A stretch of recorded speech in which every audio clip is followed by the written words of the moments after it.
Dr. Brian Langwa. I am the president of the Pennsylvania Veterinary Medical Association, as well as the medical director here at the Pet Pantry of Lancaster County. And I wanted to take a minute or two just to kind of talk about what has crept up over the last 2 days, flashed all over the news and on social media websites and things like that. And that is the FDA putting out an alert, so to speak, or a notification for pet owners and veterinarians to be a little bit more aware of some potential side effects that have been shown with certain flea and tick medications or preventatives that have kind of come out recently that are in a new class. And that new class of drugs, the big fancy name, is the isoxolazine class. And basically this covers a lot of the new oral flea and tick medications that are out there. But they do mainly cover 4 top flea and tick prevention products that are out there right now. And they are Bravecto, Credelio, NexGard, and Simparica. So those are the 4 big ones that we're kind of talking about with this notification that was put out. And basically what the FDA is saying is that they have received reports of adverse effects that kind of include ataxia, which just means that your pet may stumble around a little bit, tremors, and some seizure activity. Now, everybody sees this, and some stories have just started going rampant on social media. Oh yes, my pet had this, and they were almost killed, and they almost died. Everything has to kind of be taken in context here. And one thing I want everybody to remember is the fact that these drugs were looked at very thoroughly first by the FDA, and the FDA even admits that. They said they looked at the studies of these drugs, they still find them to be safe for a majority of animals. So what exactly does that mean? Well, basically what it means is that any drug, any substance for that matter, can potentially have a toxic effect on an animal or a person. Water, oxygen, all of those things, if you give them at a high enough dose, at a high enough quantity for a long enough period, it's going to be toxic and cause side effects. So everybody needs to kind of keep that in mind. This is not a major recall. This is not a case of where 50% of the animals that are affected with these symptoms is directly related to these flea and tick prevention products. That is just not the case. We are talking still about very, very, very minor percentages of animals, and there are some animals, just like in people, that are going to have certain reactions to medications or preventatives that other people or animals won't. There is no way to 100% prevent certain side effects for medications. If the FDA had to go by that type of labeling and that type of issue, we wouldn't have drugs, because some drug somewhere is always going to cause a reaction in somebody or somebody's pet. So I want people to be aware of that.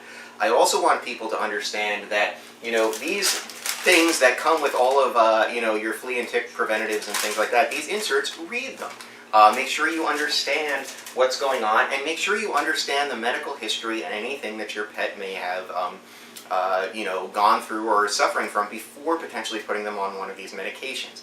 We don't know a lot about kind of this new warning. We're all kind of digesting some of the information from it, and there's a lot more information that I personally would like as far as digging a little bit more into the data and finding out how long did these seizures last. Was it just a very temporary thing? Was it something that was going on a lot longer? So these are all things us in the veterinary profession are going to start looking at very closely over the next couple of weeks, and maybe we will change our recommendations based on it. But right now, for the vast majority of animals out there, it is a very safe product. It is very effective, and it really is one of the game changers when it comes to veterinary medicine and protecting your pet, which is really what we are all about in the veterinary profession. I wanted to just point one other thing out here, and I'm just going to pull it up on my computer because I want to make sure I get the numbers right here. And there is a wonderful website that everybody should be aware of, and it's basically, if you just search the Companion Animal Parasite Council.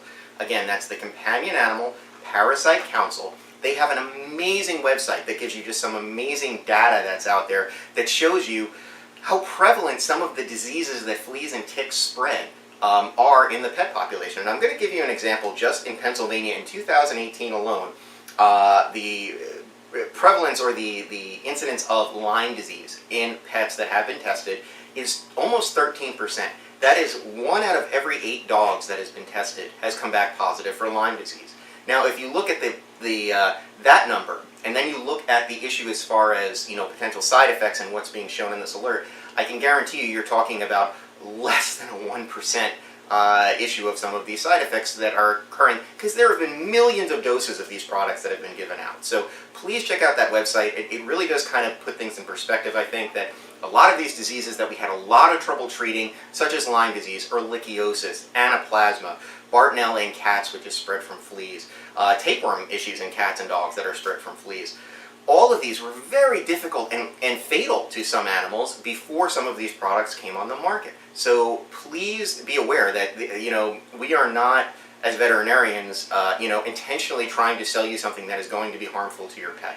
We do not want that. It doesn't make any sense for us to do it, either from an ethical or from a financial standpoint. So while it is something to be aware of, it is something that you must talk to your veterinarian about, because they have the best set and the most current set of data that is there that will be able to look at all the pros and cons. And yes, maybe this particular class of flea and tick preventative product is not necessarily best for your in particular pet, but that doesn't mean it's not good for everybody else's pet. Everything is taken on a case-by-case basis. The final thing that I'm going to mention with this, and that we want everybody to be aware of, is that you have to be careful too when you are ordering off of online pharmacies and getting some of these products from online pharmacies. Because we as veterinarians, we cannot guarantee that the product is what it says it is when you order it off certain online pharmacies, and then there's hundreds of them out there that are selling these products. So please be aware of that as well. If you get it from us directly as veterinarians, we can guarantee the product, we can back the product, the company will back the product.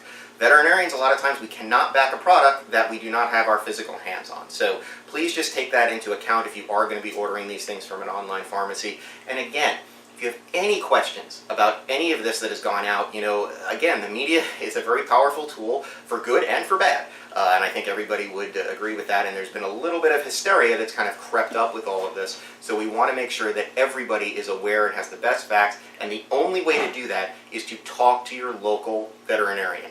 They are the ones with the knowledge. They are the ones you should be trusting on this. So again, this is Dr. Brian Langwell. I am president of the PVMA and the medical director here at the Pet Pantry of Lancaster County.